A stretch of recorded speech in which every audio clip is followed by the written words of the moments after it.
Hi there, it's Kevin with the Rogue Market here with today's episode of the Daily Delve, where we delve into the MTG market to look for a potential card to go up in value.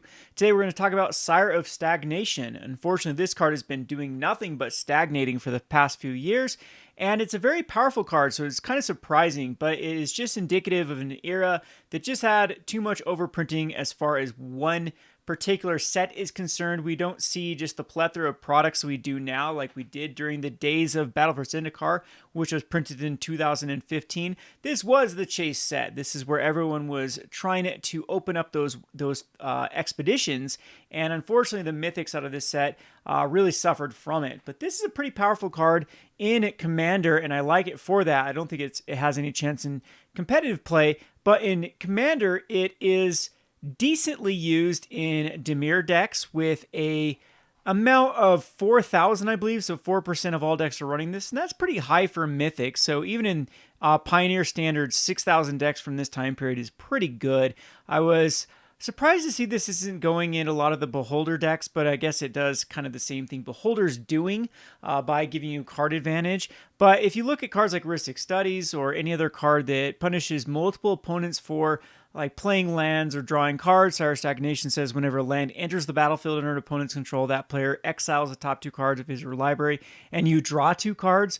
So it's an effect that's going to be able to draw you a lot of cards. There's no paying even one here. It just means whenever a land enters the battlefield, you get to draw two cards. You can even set it up with cards like the lands are coming out where you destroy your opponent's land, they go and search a land. I'm trying to think of like Ghost Quarters? Those type of lands can actually exploit this to actually start getting you card advantage. So I'm thinking what this card is really needing is another big Dimir commander. It's been a while since a very popular Dimir commander that hasn't been like aggressive like Ninjas has come out. So I think the next sort of control mid-range type strategy that doesn't generate its own card value by itself is going to want this, and that's when Sire of Stagnation is going to start going up in price.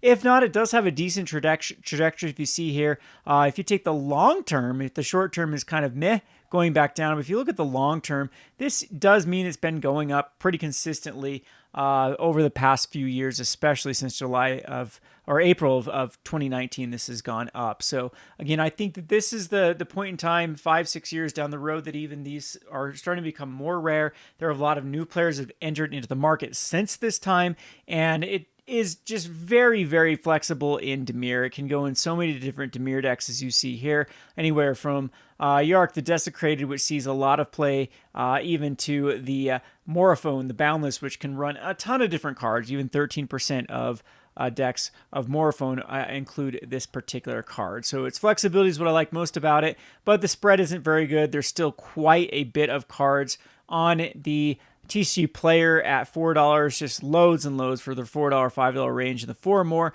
And Card Kingdom is not very aggressive for this particular spec, only paying $2.60. Again, this is just really, really common for Battle for Zendikar, as I said, or all these other ones that had expeditions in them.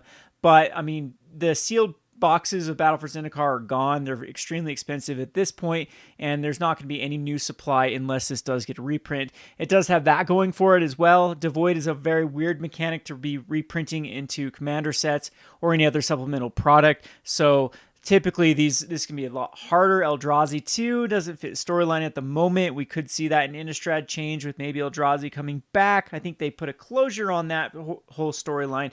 However, they're heading more into the Phyrexian, possibly even Sliver's storyline as the big villain. So I think that's actually a plus for this particular card as well. So a lot of things going for it, but the thing I like most about it is going to be the trajectory here.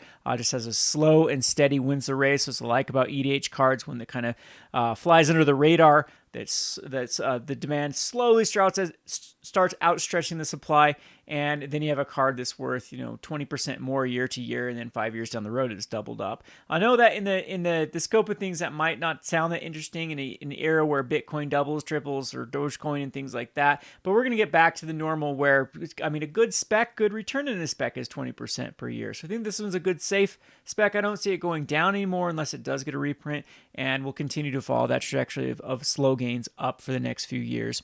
I hope you enjoyed this video. This has been Kevin with the Rogue Market for your Daily Delve. Check back tomorrow for another episode of the Daily Delve. Be sure to like, comment, subscribe. Really helps the YouTube algorithm. Thanks for watching.